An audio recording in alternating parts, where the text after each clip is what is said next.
Hey everybody, it's Joel. I just wanted to give you a quick little show and tell of how I do my siyahs.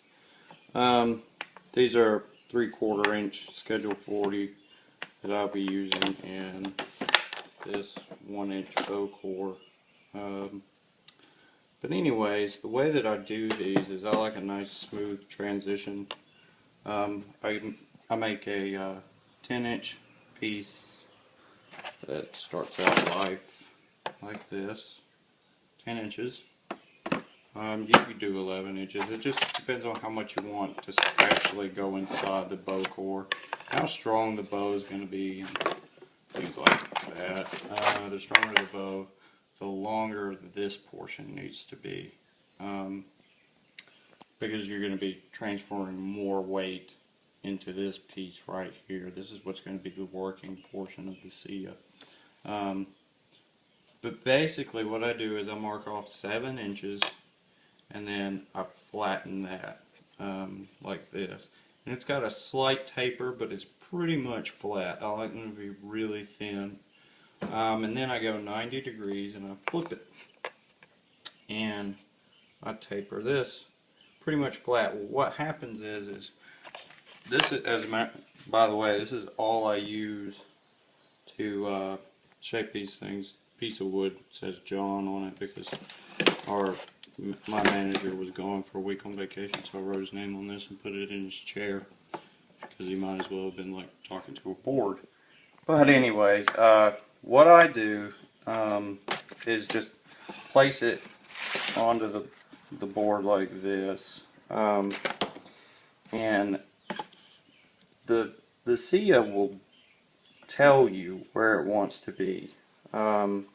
When you place this underneath the board, hang on, I'm going to try to hold the camera. When you place it under the board, it will go where it wants to be. And then I just clamp it down.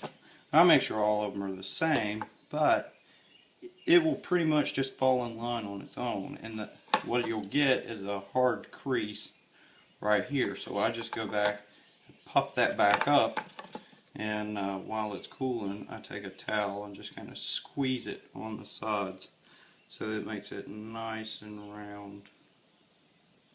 And then after that, all I do is just bevel this edge. Sorry about the focus. I bevel the edge and then bevel the two sides of it so I get a rounder profile. And then I just heat up 3 inches onto the end of the bow cord, and then just insert it until it's pretty much just over these shoulders. And that gives me a 3-inch working section to go with. The reason why I do all this tapering this way is so that it makes a nice smooth transition. This is one of the older ones that I did like this. It's really smooth. There's no hard lumps or edges where this, if you left this square, you would get a hard edge, and that's why I round that off, and why I flatten this, bevel it this way. If you left this flat, you would have a hard edge here, like so, and as it transfers weight from the bow core to the siyah, you would have basically a hollow portion, a gap right here, and then the bow would sit over it like that, so you would have room for the bow to flex. Well, when you bevel it like this, there's less of that. There's a more smooth transition of power to the bow core to the siyah. So, but that's basically it. That's how I do it. I shape it all just with loose boards. I do the whole 9 yards by hand.